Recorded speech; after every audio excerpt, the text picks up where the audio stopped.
Well, we're going live. It's 6:39, so we have a little bit of time before we actually start.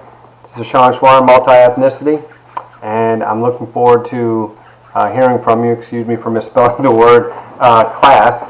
It's Multi-Ethnicity class, and I look forward to you coming in. Anyhow, we have a bunch of things to talk about tonight. We're actually heading down the real path. Class is formally underway. And we have a couple things, some house cleaning tips to think about as we go into the night. Let me just say that before I begin, that I've been having all kinds of Wi-Fi problems tonight. So I'm using the OBS system to do the live stream, which comes through YouTube. So what I'll do is, if you get cut off, I will continue to record it, and I will place it into the Blackboard as a link, and you can continue to watch it all the same. But you know, I just like yourself. I'm very interested in, oh, by the way, before I start, I just want to say that there's a couple new students who joined us over the weekend, and I'd like to welcome them in as well. We have a small class. I think we're up to 11 people, which means we can have nice intimate conversations. Speaking of which, I'd like for you to go ahead and say hello in your chat, but if the chat should turn off, I'd like for you to send me a text message if you would like to ask a question or contribute a statement or a comment. The phone number is 305-755-2579. Hey Megan, thanks for joining me, and I think we friended on Facebook or something like that. But in any case, it's nice to have you this evening. I hope you're enjoying the class or what have you. Good to see you. Good evening. Also, along those lines, there it is. That's the go ahead if you want to text on there. Also, some real life events have been taking place, and I want to pay attention to that. I want to make sure everyone feels welcomed here, because it's not always welcoming out in the real world, and some of it has to do with ethnicity, some of it has to do with social class, sometimes gender, a whole myriad of things. I'm trying to figure out how to get the lighting right. Let me see if I can change. Oh Lord. Oh, I definitely know it. Oh, that's a little bit better. That's a little bit better. Anyway, who else do we have in here? We have Megan.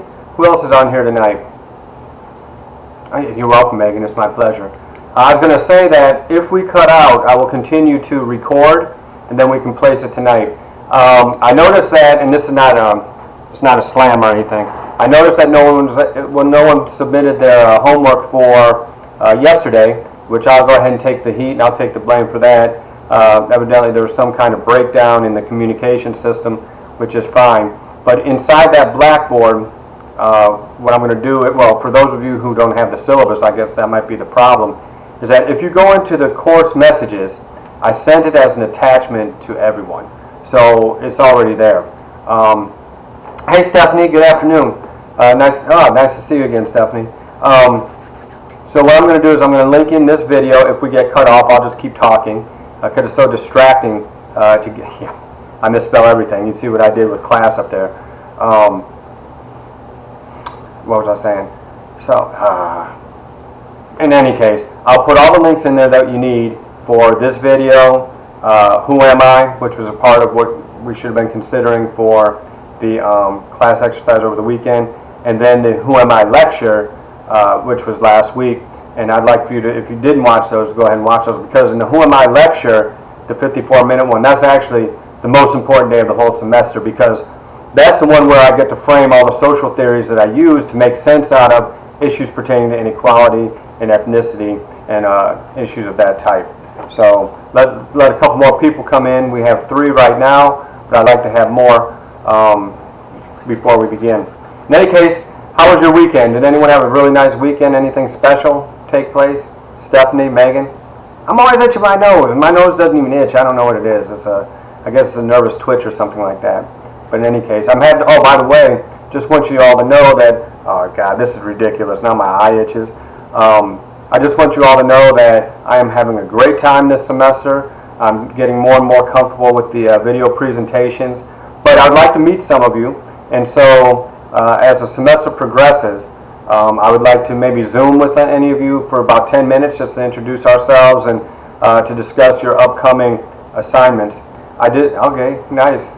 All right, Megan, all good here. I spoke to the chair of the department down at Inter-American, the social sciences department, and he and I agree that perhaps I have too many assignments for such a short term, so I'm going to make some modifications along the way. All right, I'm not sure exactly what the modification is going to be, but I'm going to make it, and it's going to be to your favor.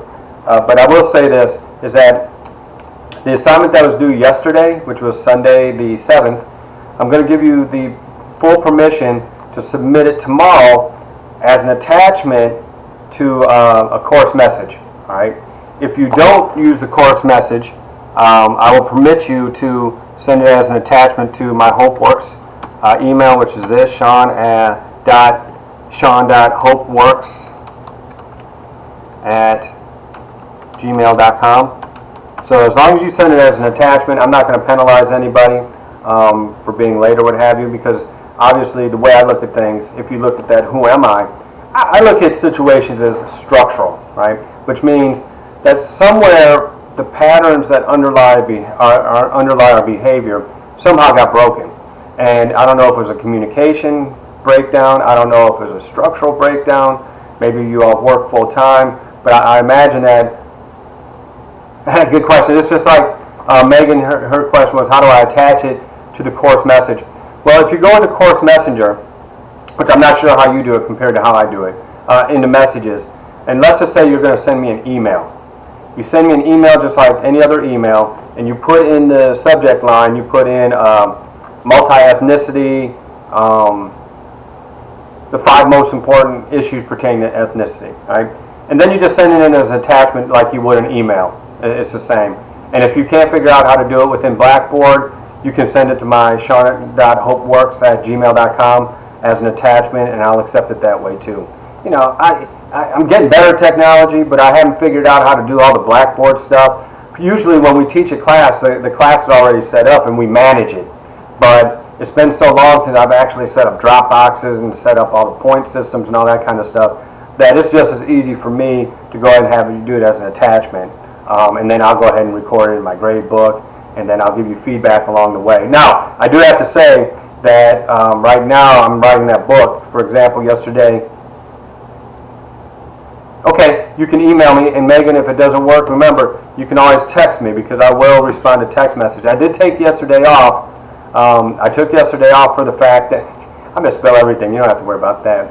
I had to take yesterday off from communication. I'm getting about 100 to 150 text messages and emails every single day, and I have to write this book. It's going to be about 125 pages by Friday. I did write 25 yesterday. I'm going to probably write 25 more tonight after class ends. And by the way, the reason I can write 25 pages just sitting down is simply for the fact that that little video that I showed you, the 2-minute video on how to write a great paper, that's how I do it.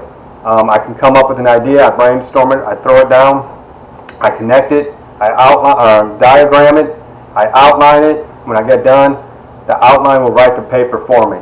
And once you practice that a few times, once you own it, it becomes very easy to, in fact, write a paper. Excuse me. Let me just say that one of the changes I want to make this time around, so the paper that's due yesterday is going to be due tomorrow by 11:59 p.m. And I know Megan, you and Stephanie are right on top of everything, and I really appreciate that. Hope everyone else tunes in. If not, they can watch the video. But the one thing I want to do, I'm going to make a little change for Sunday's assignment, which is going to be the 14th. All right. What I'm going to have you do. Oh no, good question, Megan. Her question was, do you have a list of the top 5 issues, or do we find it ourselves? Because I found different lists of top issues in the U.S. You find it, all right? And you don't even have to look it up. You know, it could be something intuitive in your mind. You know, you might say race relations, race and education, ethnicity, building a wall. You might say, you know, something like insourcing or outsourcing, or global economics and the impact on xenophobia within society. You know, you choose it.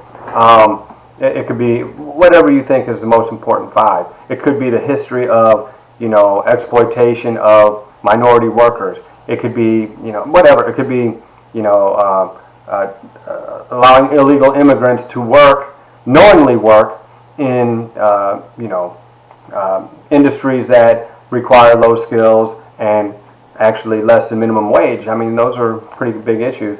if you want to get into, illegal immigration and crime, you can do something like that. However, you need to be very careful, because when I read those kind of papers, you're welcome, I always try to take a look at, are they doing an analytical paper or an opinion paper? Because an opinion paper is a lot different than an analytical paper. If you come in and saying, illegal immigrants and engage in a whole lot more violent crime than domestic Americans born here, you're going to have a real problem, because it statistically is untrue. And the evidence is written by Ramiro Martinez, who was a colleague of mine at Ohio State in grad school, but he worked at the University or FIU, and now he's up at Northeastern, and he's a world-renowned researcher on Latinos and homicide, and illegal immigration is one of his things. Because if you think about it, an illegal immigrant's trying to stay under the radar as much as they can. They're not trying to bring attention to themselves, because they're not trying to get deported. So under those circumstances, they tend to congregate together, and they may engage in deviant behavior within the group, but they tend not to engage in the murder that gets so pronounced on the news. Now, I'm not saying that those cases don't happen, and when they do happen, they should be punished like anybody else. No one's saying that. But what I'm saying is that the rate of engagement, the rate of offending, is different than what the media says. Because when we take a look at the media, I'm going to come back to the assignment, you know how I might just go. But when it comes to the media does for us a very powerful thing, and that is, it helps us to construct a dominant perspective, an ideology, a fixed system of thinking about issues, right? And so when we look at the media is here to promote for us a common sense, right? So if you take the media plus politicians supporting the evidence that the media projects, and vice versa, and you have word of mouth, which is where everyday people, they share their experiences or their perceived experiences with one another, thereby verifying what's already out there. And when word of mouth overlaps with political banter and it overlaps with media representations, then you have an ideology, right, which is a fixed set of beliefs to define the reason why things happen, a belief as to what happens. But oftentimes those aren't empirical truths, right? So if we take a look at what is really the pattern behind it, it might be completely different than what common sense says. So as far as the reason why, you're welcome, the reason why foster care, education, homelessness, yeah, that's perfect, Megan, exactly. Ethnicity and homelessness, and it could be localized, right? Because, if you go to South Dakota, you're not going to have the same issues because of such a homogeneous type of population as you would in, say, New York City or in Miami or San Antonio or someplace like Los Angeles. So you'd want to do some specification, but something along those lines, perfect. Ethnicity and education is great. Foster care, I wouldn't even thought of that. So yeah, I think that's a great one. And as far as the way we're approaching this in terms of ethnicity being a shared history, then you can even put race in if you define race as a shared history. Because that's a lot different than saying, like we talked about last week, a biological characteristic. So we'll go in that direction. You build that argument, I can go with that. So in that case, race and foster care and all those kind of issues are perfectly pertinent. Now what I want to do, like I think for yesterday, what you had to do is list the five most important issues pertaining to ethnicity in American society. And obviously in Miami it's a different world because we have a broad spectrum of ethnicity and What's up with my nose? I don't understand. My nose is always itching. They say if you well, that's not going to happen, but they say if your nose itches, you're going to kiss a fool. If your palm itches, you're going to come into money. I got to have someone to kiss, So I'm sitting here. That's not likely to happen unless I, kiss myself. Maybe then there's a little bit of foolishness there. I'm not sure. But in any case, what I want you to do for this upcoming week, all right, for Sunday, the 14th, I want you to take a movie, a real-life movie, not made for Hollywood, a real-life movie that pertains to ethnicity, all right, and a particular issue pertaining to ethnicity. And then what I want you to do is I want you to take that theme, and I want you to take one of the theories that I had you look up, either conflict theory, functionalism, or symbolic interactionism, right? Again, conflict theory, Karl Marx, functionalism, which is Emile Durkheim, and symbolic interaction, which is like George Herbert Mead and people like that. Take one of those theories and analyze that movie based upon that theory. And it should be between 1 to 2 pages, right? Nothing terribly complicated, all right? But you'll do something like that.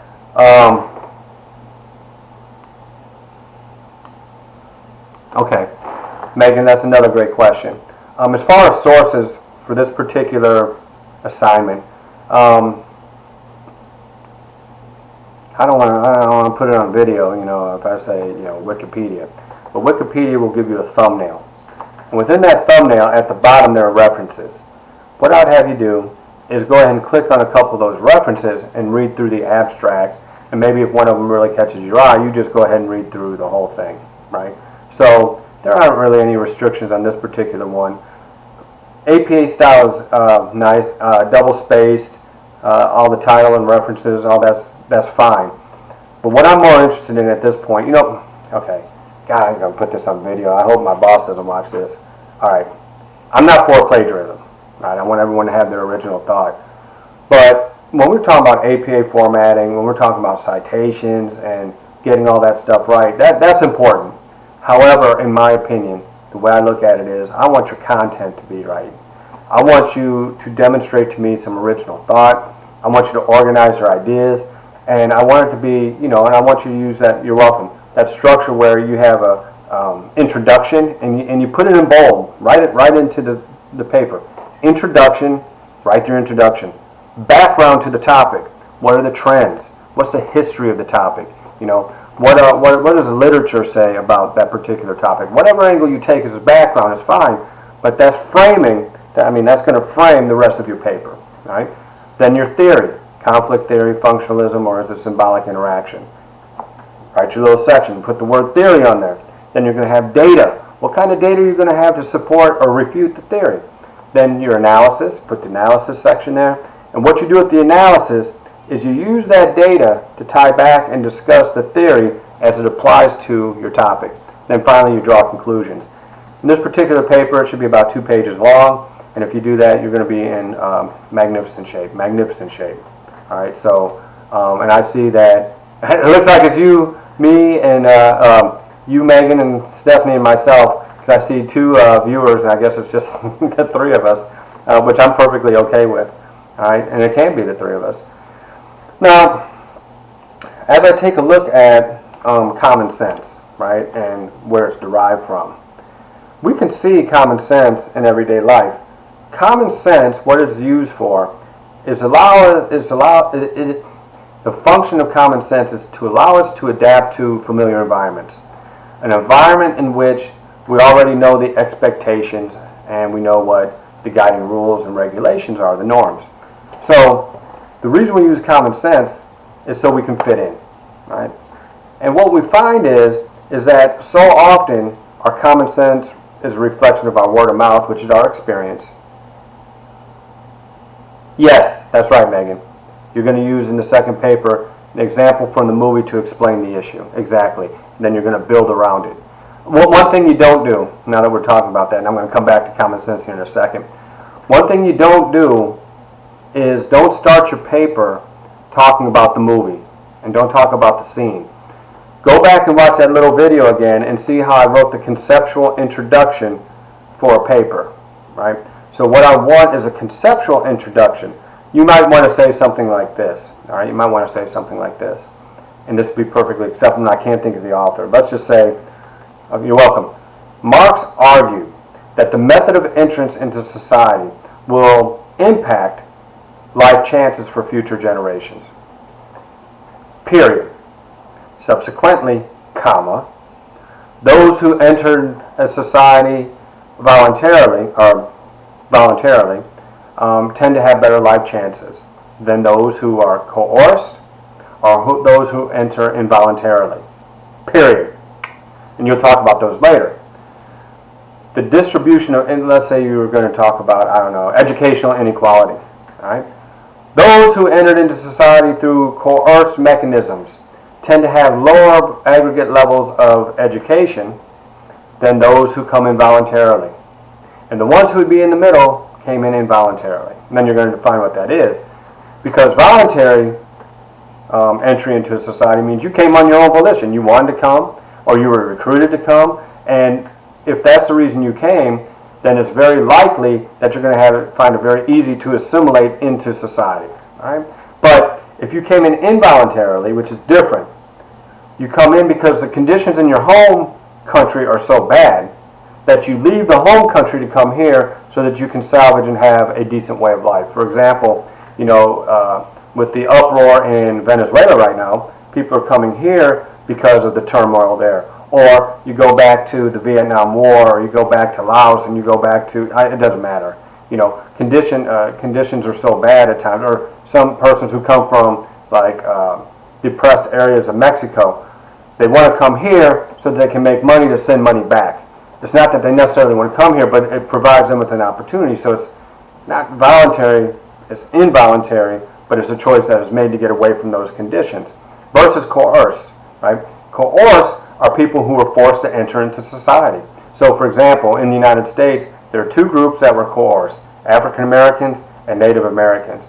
And if you take a look at the distribution of educational outcomes, the distribution of income outcomes, right? If you go back historically, you will find that those who were coerced economically are more disadvantaged than those who came in voluntarily, right? So you have, say, for example, the professional classes that come in from Asia, India, Asia, or China, Asia, or Japan, or what have you. Educated elite, and Cuba too, right back in the late 1950s, those persons who came in as educated elite came in and they were able to get nice professional jobs, and therefore their income was higher. Voluntary entry. Those who came in involuntarily, for example, may have come in and found their way and ultimately established a decent lifestyle or quality of life. But those who are coerced, see, the reason why those who are coerced when they come into a society have lower levels of quality of life over time, and it's not just quality of life, it's income inequality, racial inequality, educational inequality, wealth inequality. It even plays itself out in health inequality, right? Even in the way in which we live and the way in which we die has something to do with the method of entry for entire groups, right? And you can look at that through conflict theory, probably through conflict theory. And here's the reason why. Because when a group comes in coerced, those who have the power in that society at that point in time have to create the definitions for the coercion. So anytime there's a rivalry, or any time in which there is a group of people who are trying to formally exploit another group of people, they have to define the group that's being exploited as somehow being subhuman. And they tend to use things like eugenics. They tend to use things like, Sir Francis Galton, who said that there's a distribution of physical attributes that distribute us into the population. We might use social Darwinism, the survival of the fittest, natural selection, which, by the way, is really a trap, isn't it? Because here's how it works. If people are naturally selected to survive, and it's survival of the fittest, then those who are most fit have survived. It's tautological, right? It's a circular type of reasoning.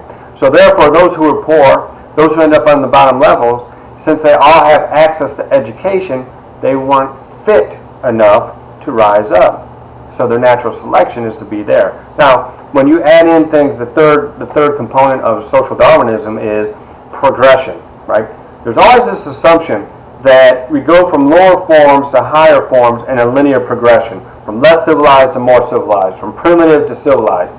And what has happened historically is that when people come in as coerced, by definition, they are defined as being quote-unquote inferior, right? So when we take a look at the use of social Darwinism back in the 1800s, it was specifically utilized to define African Americans as somehow inferior to the property landowners, and it carried on a legacy, right? And then in the South, and you can read about it in Dear Mama, in the South, Mexicans were also defined as being inferior, and therefore they were lynched as well as African Americans during the late part of 1800s, early part of the 1900s. Why?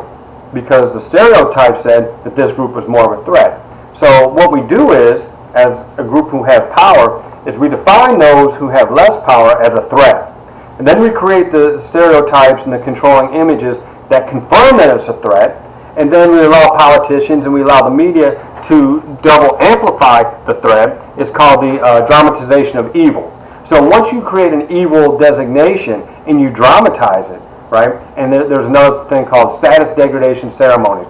Once you find the person that occupies that status and you continually denigrate that group and you degrade that group, then it becomes a ceremonial behavior to denigrate that group. So even if you take a look at the media today, who are the people who occupy the positions of power in the movies or on TV or wherever, and who's the ones that are treated as a threat? It's the same groups that we go back to the 1800s, and the distribution hasn't changed once in 160, 170 years. Why? Because it gets built into the social fabric, the common sense fabric, and here's the beauty. But it's ugly. The beauty is that historically, once we start to believe that these cultural beliefs are true, they become systems of division, right? Once we create a common sense perspective that this group is a threat to this group, then we create a social boundary that is arbitrary. And it's typically arbitrary because those who have power and wealth had the authority to make those definitions stick. And what do you get? What you get is that those persons who were coerced had to be defined as inferior, because if they were defined as equal, then you couldn't exploit that group for profits, right? And the more distant they are in terms of skin color from those who are powerful, the more difficult it is to assimilate, right? So when we take a look at the history of race and ethnicity, and it doesn't matter if it's the United States, it doesn't matter where it is, because slave systems have operated all around the world over historical time, and the process has always been the same, right? Nazi Germany used the same kind of philosophy. Joseph Stalin, right, used the same philosophy. Mao Zedong used the same philosophy. Pol Pot in Mongolia, they all use the same philosophy. You have a group of people who are deemed as a threat, you define them as a threat, media reconfirms it, then the politicians say they're a threat, then we treat them as a threat, and then the police act as if they're a threat. Next thing you know, by definition, they're a threat. And then what do you have? You have genocide, right? Ethnic genocide is based upon the same process. So what does that have to do with the raining outside? Man, I didn't mean to go there. I'm just trying to say, watch a movie and submit it, analyze it using one of those three theories. However, the one thing that is really bothersome to me, having been raised in an African American family, right? Having been raised in a neighborhood that was ethnically diverse, African American, Puerto Rican, Mexican, white. We all got along like the Rainbow Coalition because of the fact that we were all part of the same neighborhood. Our fear wasn't who was in the neighborhood. Our fear was the threat that came from outside the neighborhood, and oftentimes the threat that came from within our home. So us poor kids would congregate together, and we saw each other as one. So at that level, in terms of social class, those ethnic backgrounds were broken. However, ironically, is that occasionally the stereotypes pertaining to race and ethnicity would play themselves out. And since my mother, I was raised by Mama Green, who was an African American woman from Mississippi and Arkansas. Her daughter's name was Irma Jean, and her son's name was Leo, and I used to call him Guy. He was my brother. And Irma Jean rented the upstairs for my mother.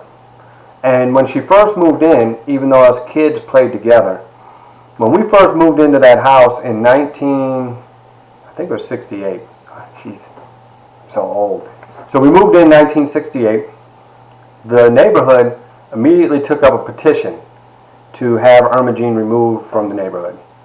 But as it turned out, Irma Jean had a bigger-than-life personality, so as she would not back down, and she did not allow them to destroy the way she saw herself, and she would always say hello. She would invite people over for her barbecue and to get liquored up. Oh my God. My neighborhood was based upon liquor, all right? So back in the 60s and the 70s, it was alcohol heaven back in those days. And drugs, oh man. We can talk about the 60s and the 70s at a later time. Well, I guess I'll be doing it because no one's talking to me. I'm talking to myself. But in any case, people started learning who she was, and then next thing you know, they love her. And they knew Mama Green because she worked at the high school where all the kids from the neighborhood went to school. And they loved her because she would protect them from kids from other neighborhoods beating them up. She was big. She had these huge hands. And if someone would fight with her, she could take them out. And the reason was because she was a bare-knuckle boxer back in the 1920s. In any case. So we were coalesced by social class, but the stereotypes sometimes played themselves out interpersonally. But when it came down to us being threatened by Weiler Homes, which was at the time in the mid-late 70s, they were infiltrated by the Detroit boys who migrated down from Detroit, and we became like neighborhood rivals. So it wasn't so much about ethnicity as it was about neighborhood. But in any case, it was kind of complicated. The stereotypes would creep in, but for the most part, we were coalesced based upon social class and neighborhood. Right? So I get to see all these kind of things. And it was dangerous, but it wasn't dangerous because of the ethnic divide or the racial divide. It was uh-oh, someone's calling me, I'm sorry. Scam likely. You tired of scams. A lot of scams out there. But in any case, the conflict came from the fact that there were scarce resources, and oftentimes there was a lot of anger tied to the fact that we're working hard, but we can't seem to make our way. So as we try to work hard and make our way, at some point someone has to become the enemy. And then it was always internalized. Because if you watch, oh my gosh, I can't believe, okay. Under conflict theory, there's a position called internal colonization. Right? What internal colonization is, it means within neighborhoods, within a city, there are pockets where they are more of a colony than they are a neighborhood. And as a colony, what happens is that the homes are controlled by those outside the neighborhood that make you pay rent to them. The businesses are owned by outsiders from the neighborhood. In other words, the wealthy landowners own the neighborhood, but the people who live there have to rent to them, right? And in these little colonies of exploitation, those persons who live in the colony, regard one another as the enemy rather than the person that's controlling the system, right? So what happens is that the Crips don't like the Bloods don't like the Crips, you know, the people on Weiler Homes don't like the people over on Facet Street, and then what happens is we square off, and as we square off and we become enemies of one another, what's really happening is people who are similarly situated look at each other as the enemy, and within those colonies, they kill off one another. So when the colonized kill the colonizer no longer has to have a hand in it, right?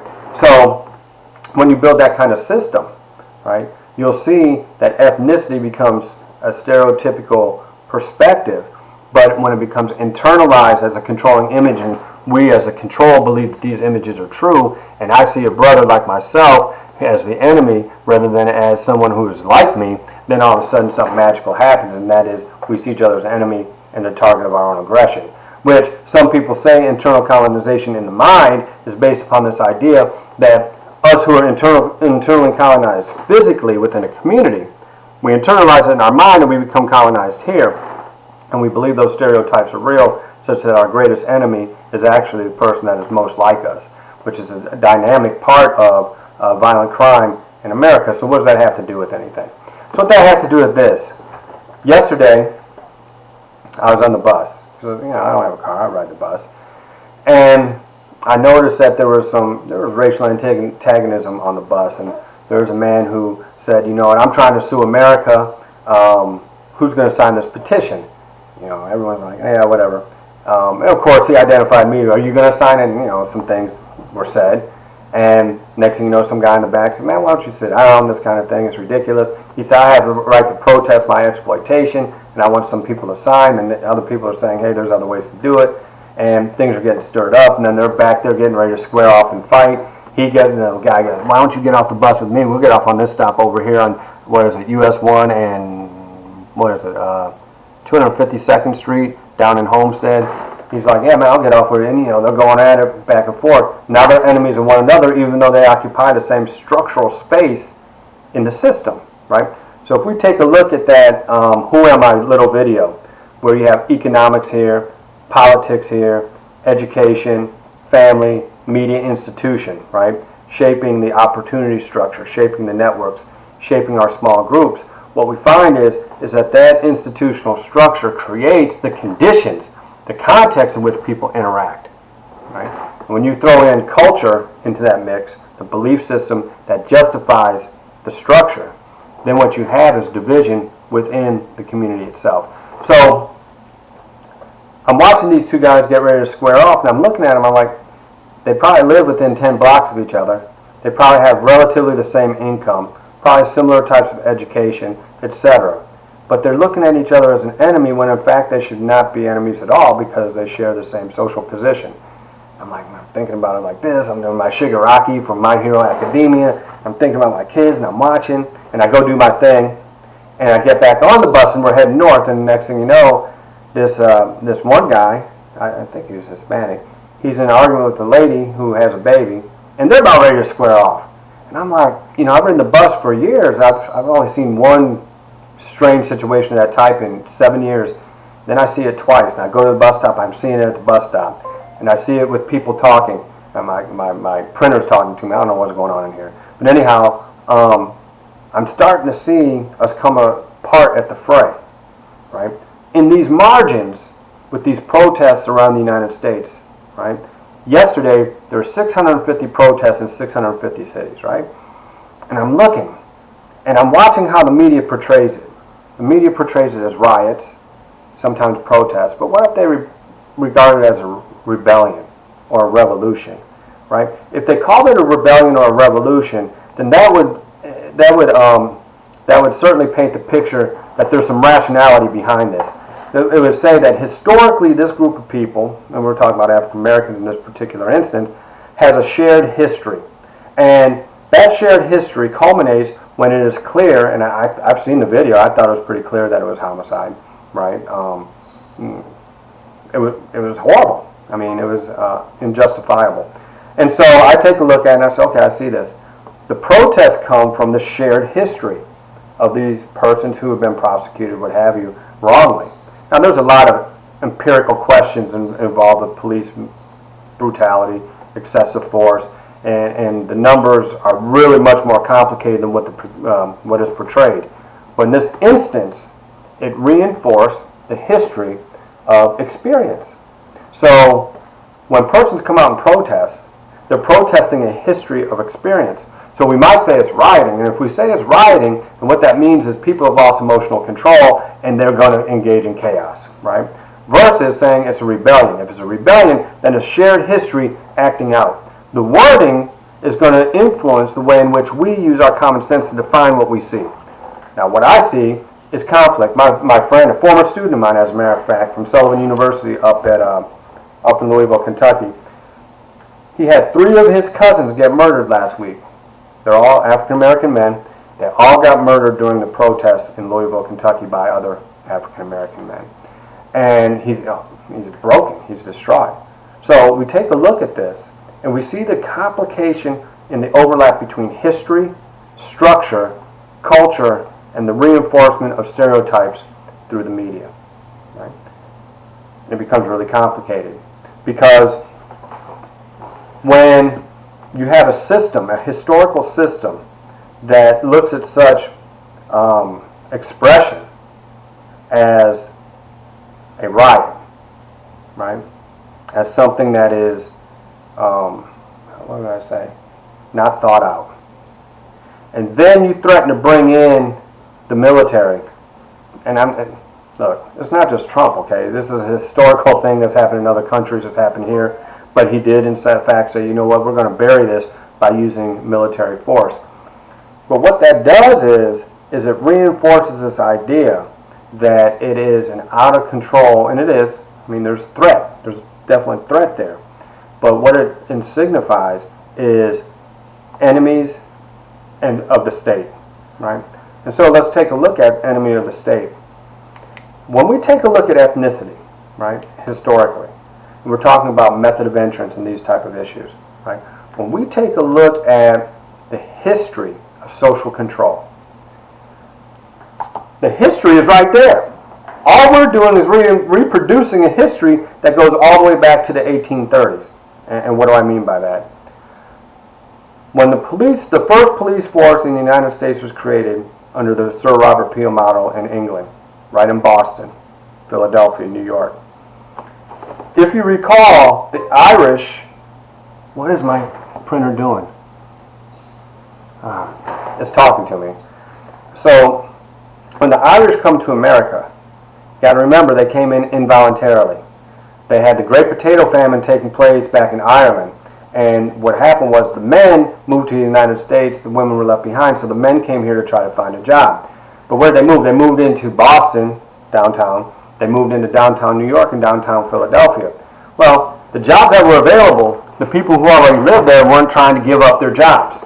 So here you have this group of poor men, disproportionately, single men, who were drinkers coming into the urban areas, and they were regarded as a threat to, you know, the WAPs who owned and controlled the property in that place and time.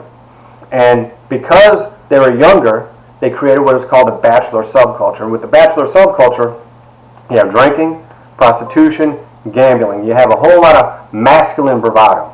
And then you have fighting, and you have gangs, and you have all that stuff. The movie Gangs in New York with Leonardo DiCaprio, very accurate portrayal of what took place in New York City at the 5 Points. When you had the Dead Rabbits, the Plug Uglies, and all those different groups, that was a version of what was taking place. And what was interesting is that the proliferation of the gangs at the time, they were tied to Tammany Square, which was the mayor who allowed them to continue to be engage in their behavior as long as they were paying him a fee.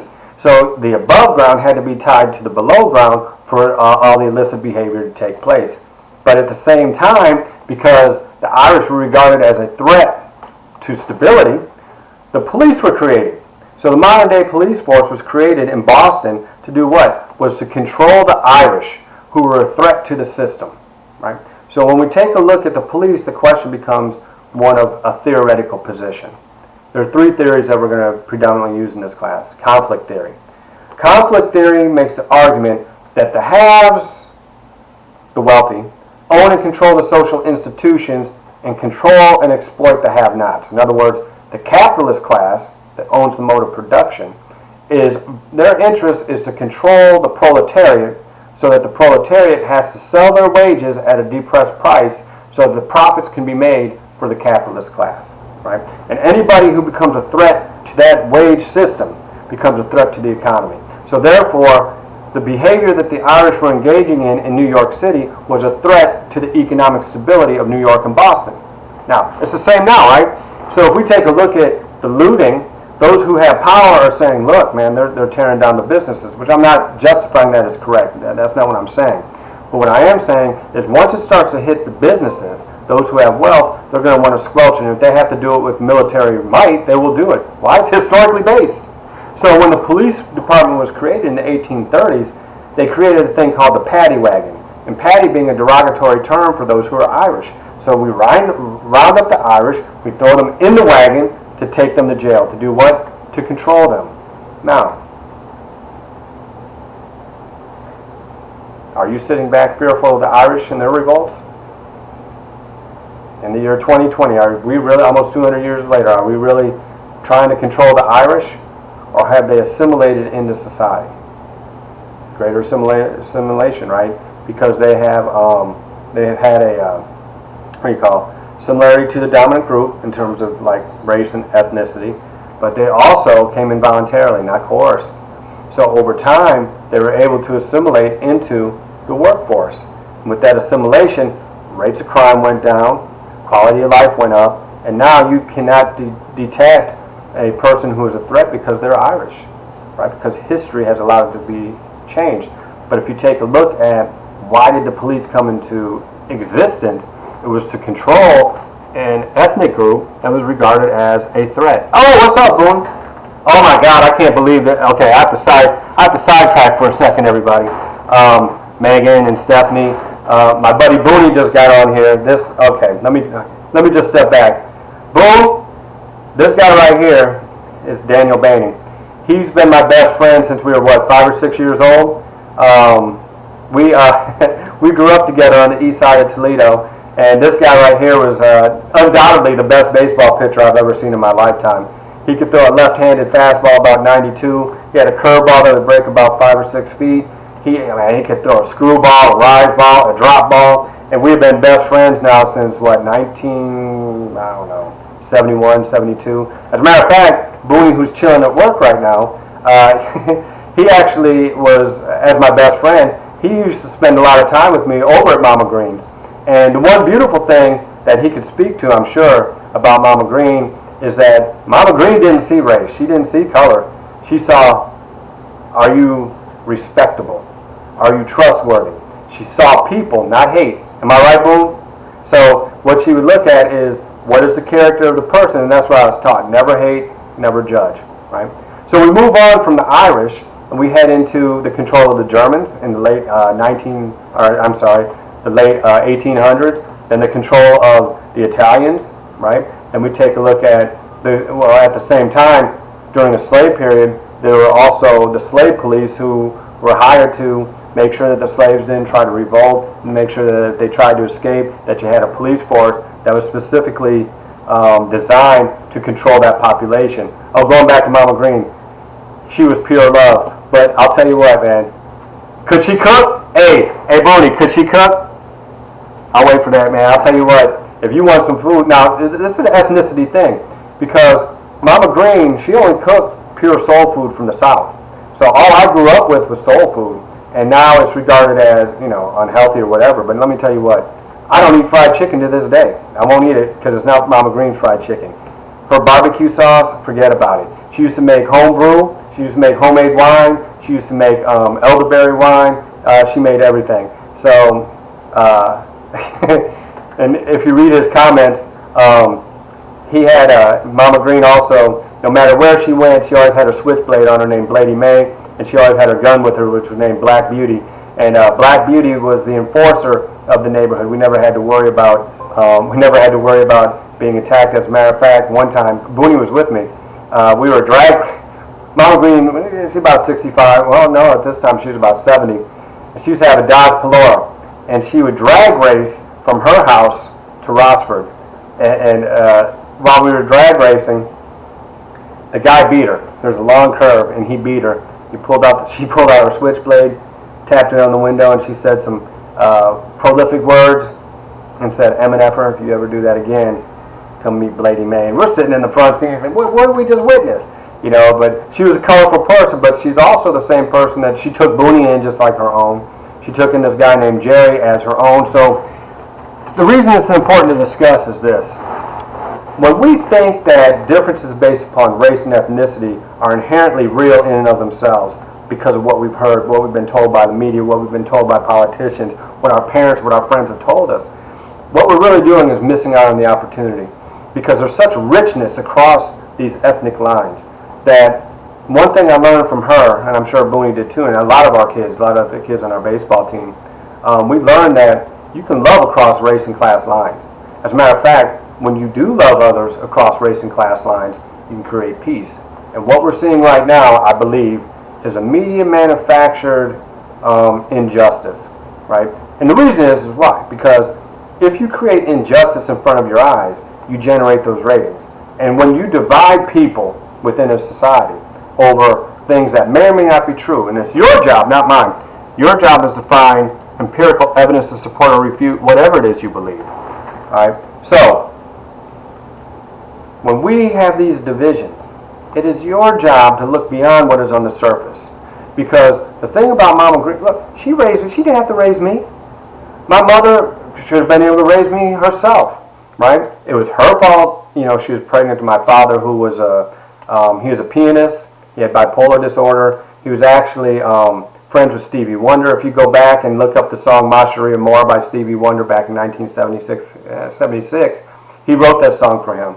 And my dad, in the 60s and the 70s, he toured up in Detroit, which is where Motown is located, up in Detroit. So that's where Stevie originated. So they were friends back in those days. But he was never present. So it wasn't Mama Green's wasn't her position to have to raise me. But where she came from, as a person who grew up as granddaughter of a slave, whose mother grew up in Reconstruction in the South. What was interesting about those who are exploited as a group, they will extend their hands to people who are from outside that family. And a woman in 1973, Carol Stack, wrote a book called All Our Kin. And what she argued is that those who are poor, those who are minority, are much more likely to invite strangers in, to extend their network to them, to extend their resources to them so that they can survive. And what happens is, according to Carol Stack, and I think this is true, Boonie, you can verify this, right? When you're poor, sometimes you don't have money. And when I don't have money, my friends will come to me and say, hey man, can you hook me up? Yeah, I got you. And then when I don't have money, they come back to me and say, man, we got you. Mama Green, she always had food, but there may be other resources she didn't have, so she might give out food and in return she'd get whatever she needed. We never hurt for anything even though we didn't have money. But what happened was, at least in our neighborhood in particular, like I was a very good speaker, Boonie was a great athlete, there were some other people who were great protectors. Our godfather named Junior Gonzalez, who I wish you were listening here today, big shout out to you, Junior. Junior was like, we call him the godfather because he kept everyone in check. We had some gang-like tendencies because we had to protect ourselves, like I said, from violent homes. However, we all shared resources together.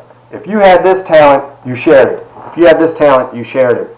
And what happens with ethnic exploitation is that it's a different type of tightly knit group, especially when it's a colonized group that is trying to survive with scarce resources, right? So when you take Chewy, that was his other nickname. So when you take these type of things and wrap them all together, and you come up with today's situation, what you're really looking at is the overlap between structural conditions, that is economic systems, education, etc., where we allow these systems to persist as they are without questioning them. But we hate one another at this micro level, at this interactionist level, this symbolic level. And we do so in a way, hey Boone, you notice I got my Buckeye hat on. And we do so in a way to denigrate others. Right? It is a structurated model where macro and micro forces affect each other simultaneously. And here's the reason why. At the end of the day, when those institutions are controlled by those who have the most power, the power elite, they build the education system, the economic system, to maintain the status quo.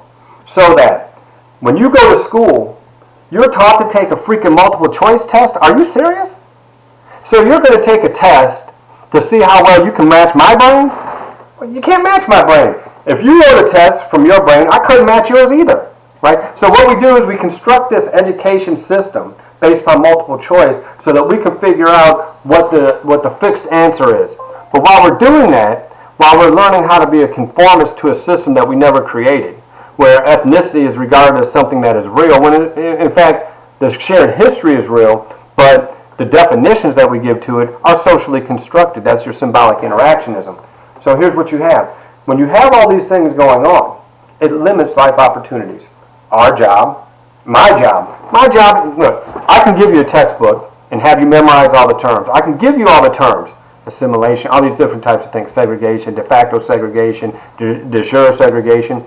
That's all good. I can give you a test on it and you can take it. But at the end of the day, when you're my age and Boonie's age, you're going to have to be an entrepreneur because the labor force today is then, in 30 years, is going to be a lot different than it is today.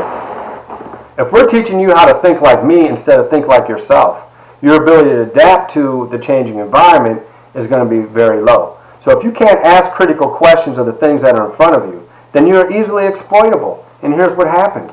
You have to end up selling yourself to the labor force so that those who own and control the labor force will pay you less than what you're worth so they can generate more profit. So while you're generating profit for them, in the meantime, because of ethnic distancing, right, because of ethnic exploitation, those persons who are a minority are exploited for those who have the power. And by the way, it's not whites who particularly have power. It is those who have wealth, the ones that can control the nature of the law, the ones that can force and control the direction of education, the ones who can force and control the direction that the media takes. Those are the persons who have the power to define it. Not me.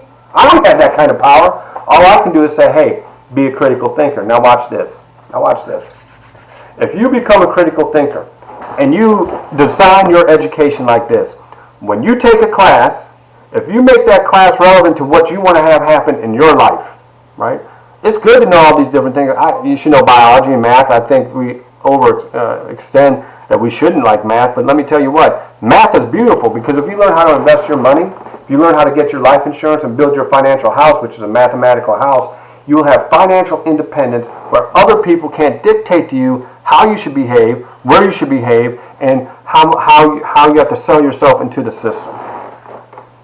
So why don't we teach you entrepreneurial skills?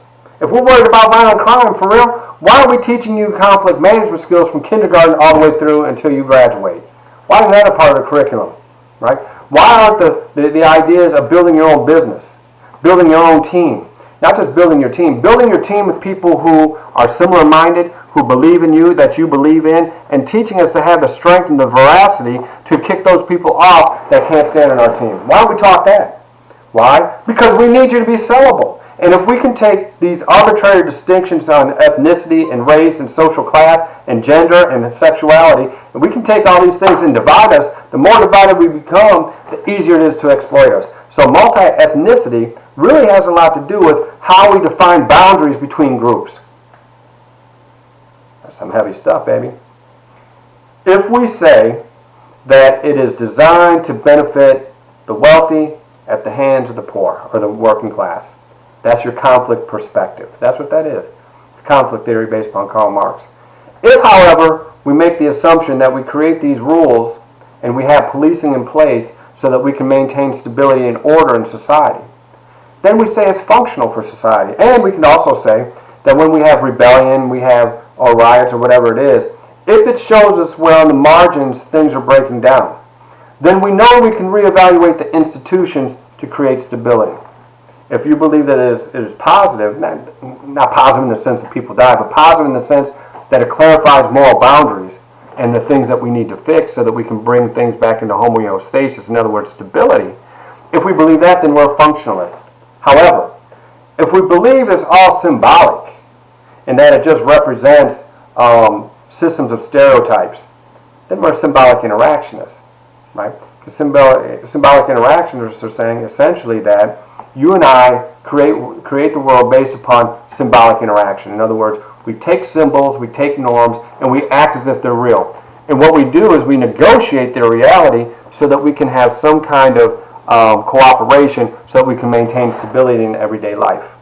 Who we are, what we are, I can't get into all that. Who we are and what we are, I'm going to come back to that in a second, Boonie, is who we are is ourself. That is, how do we imagine other people see us? What we are is how we see ourselves. So our identity, what we are, and ourself, what we believe others see. Our whole life is designed to pursue bringing those together. But if we're taught that who we are is in conflict with others who are much like ourselves, our identity is always shaken and our sense of self is always rattled, so that we can never become one full person. And without that, you can never have full peace of mind, and you can never have a complete quality of life that you should have. Exactly, Boone. That's exactly that. Well, I won't say necessarily they don't care about us, but what they do care about, I think, is maintaining their social position, right? I mean, if I were a politician, I certainly would try to generate, policies that would support my constituency, my family, and my friends, right? And I think that it's called social theory. There's in political thought and political science, there's a theory called social theory, which is essentially people who are like situation associate with people who are like situated, and they try to create policies so that people who are like situated will flourish. And I think in that way, the inequality perpetuates itself, maybe not because it's conscious that they don't like us, but maybe it's because they like themselves and it just so happens the policies hurt us. Now, Boonie's perspective is that maybe they don't care about us. Right now, that's definitely a conflict perspective. They don't care about us because all they want to do is exploit us. That's conflict theory, right? Now, I'm with him on this one. You can control your destiny. And ethnicity, oh my God, this is the beauty of our neighborhood. Ethnic diversity, man, it is some of the most beautiful thing there is. I mean, me, Boonie, Clarence, Carter, Damasio Cifuentes, we were like, man, the four of us were inseparable when we played for Oakdale. And we didn't see race and we didn't see ethnicity. We just didn't, because Bertha had taught us never hate, never judge, right?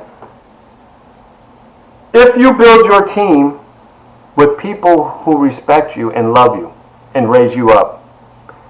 And you don't let people on your team who break you down, abuse you, and exploit you, right? Your team working together can raise you up. It is almost impossible to do it on your own, because at some point you're going to be sad, at some point you're going to need money, at some point you're going to need love, at some point you're going to need affection, at some point you're going to need opportunity, and the people who are on your team are resources, they're network resources to take you to a different place, just like you're their network resource, right? So if you look at ourselves as a network resource, right, remember it goes from society, opportunity, structure, social networks. If you think of yourself as embedded in society through your social networks, the resources that you have to fulfill your opportunity, your destiny, is based upon the nature of the relationships that you maintain. My Mama Green's great niece, Sonia Hamilton, she and I have been talking. Sonia's beautiful. She's a wonderful human being. She talks about how Mama Green's brother, Uncle Arrell, her grandfather Arrell, used to talk about crabs in a bucket, right? If you put a bunch of crabs in a bucket, you don't have to worry about putting a lid on it, because as soon as the crab starts to crawl out of the bucket, another crab is going to grab it and pull it back in. So every time a crab tries to get out of the bucket, the other crabs will pull it back in. So basically, if you're associating with a bunch of crabs that are going to pull you back in the bucket, your opportunity to get out of the bucket are going to be minimized.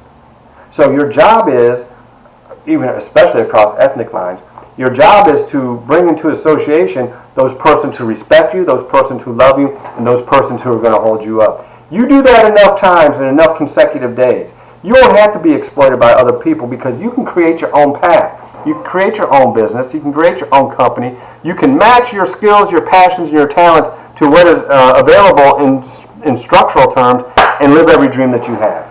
My best friend here in Miami, her name is Annette Perez. Annette works at Primerica, and she is 1 month away from becoming a regional vice president. Now, I don't know if you know what that means, but that means she owns her own business. Took her 2 years to build this business, and she hustled and she worked and she built this great team. We're financial service advisors together.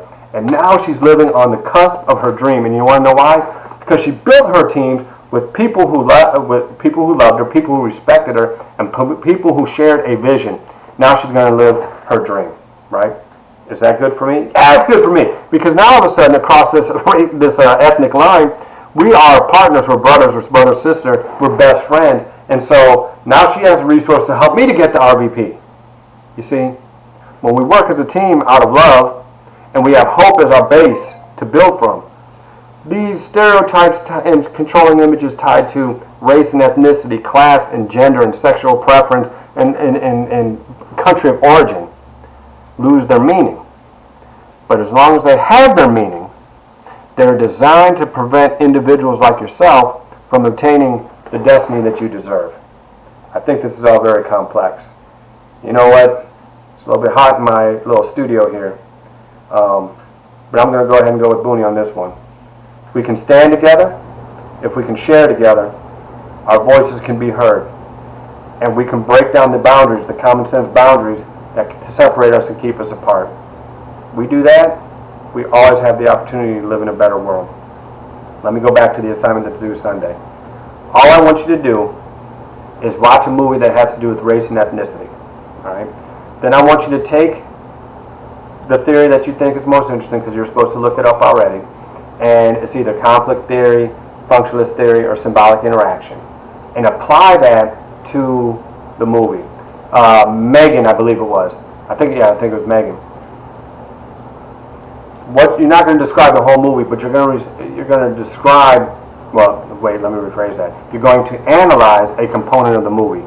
So, if there's an issue pertaining to ethnicity in education, or ethnicity in, she said, foster care, ethnicity and quality of life, ethnicity and health, doesn't matter what it is. You pull that topic out, and you frame it conceptually like I did in that little movie, How to Write a Great Paper. That introduction to that paper is nothing more than a conceptual introduction. The concepts that you can use are on the sheet that I put in Blackboard that you can pull from. So you use those concepts to frame your introduction, then you do your background, you pick your theory, your data in this case is going to be the movie. So the data is going to be the movie. That's your data section. It's a case study if you want to get technical. And then the analysis is to take the movie and tie it back to the theory and then draw your conclusions. You do that. Oh man, let's see. She hustled. She worked. She got educated on what she needed to make her passion come true. Yeah. Not roots. That thing's very long. Yeah. I was thinking roots. Well, you know what? You can look at it in whatever. Ironically, I didn't know I was going to talk about that. I've never talked about this in class. You know how I did the diagram in the movie, how to brainstorm to come up with a topic on a paper. One of the things I do with my own personal life is I do what is called a mind map. And the mind map I have is to climb a tree to the peak, which is abundance. And when I first started, I was under the ground. This is 15, 20 years ago. And I built a ladder climbing up the tree. And in that ladder, each rung was a person. One who would give me financial resources, one emotional support, one friendship support, etc. And Boonie's actually on the friendship support, right?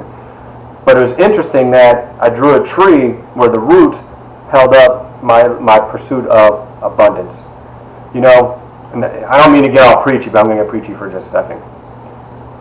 You live in the most challenging era in human history with the technological changes, globalization, political, socio-political climate. But you also live in the period and era of the greatest opportunity. If I can give you a piece of advice, maybe 3 pieces. 1, be a lifelong learner. Never stop reading and learning about the world you live in. Never stop reading and learning about that thing that wakes you up in the morning, that passion that burns within you. Never stop. You got to do that for the rest of your life. 2, align your passions and your skills with the trends that are coming down the road. Because if you can align yourself with the trends that are coming down the road and you continue to read, you're going to be one of the top 5% because you're doing what the other people won't do. If you do what others won't do, you will have things that others will never have. And 3, your job is really simple. And that is to live a life of love. That is love of God, if that's what you choose. You don't have to choose it, that's me. Love of self and love of other. If you look in that mirror every day and you say, I like you, I love you, and you're worthy of your dreams, and you start to believe it, you'll find yourself building your team and rising up. And at the end of the day, and Boonie can attest to this too, because his daughter has done spectacularly well, especially if you know where he and I came from, right? My daughters are doing really well, especially in light of where we came from, right? But here's the beauty. By the time you get to my age and Boonie's age, Boonie's not 55, he's 54, he turns in, I think, August. When you get to our age, if you execute these little things that we're talking about, I can basically guarantee you that when you're my age, you will live a life of freedom. And one of the things I'm going to teach you, I'm going to do a video next week. I might do a live feed, I'm not sure, maybe the week after, but I'm going to do a video on how to invest your money, how to build your financial house. Because when you're 54, you really want to be in control of your financial house, especially since there's no way for you to know what the labor force is going to look like. No way for you to know. So let's do that.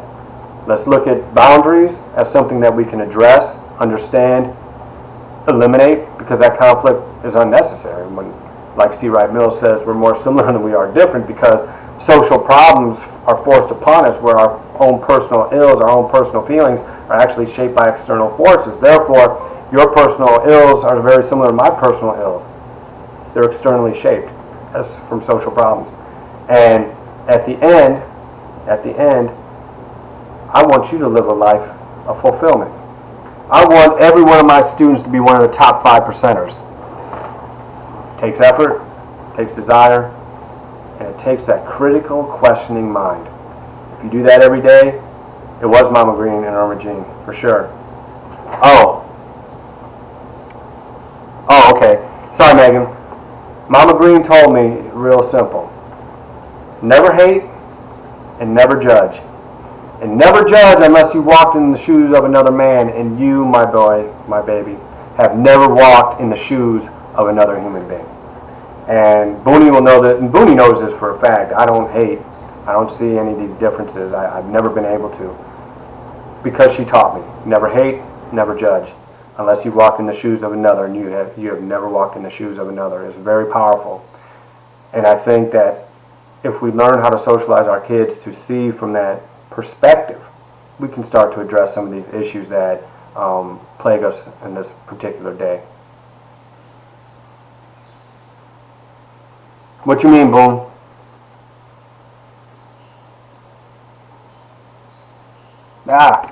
Megan, thank you. Hey, Megan, Stephanie, all of you who came in. Boonie, my God, a guest appearance from my best friend, my gosh. He finally got to see me at work, although I'm a little bit better when I stand up and move around. Well, Boonie knows how I am. He's been knowing me for a long time. Boonie, thanks for joining us. And you all, hey, I'm very excited to be here. Me too. A lot of it's in Dear Mama. I just want to say thank you. I've had a great semester, and I will guide you through to the end. We're going to make some adjustments. Continue to watch the announcement board. Have a great evening. Have a great night. Text me if you want to. Call me if you want. We'll set up a Zoom. Let's make this thing happen. You have a good night. Boonie, thank you for joining us. I'll see you all soon. It was great. Thank you.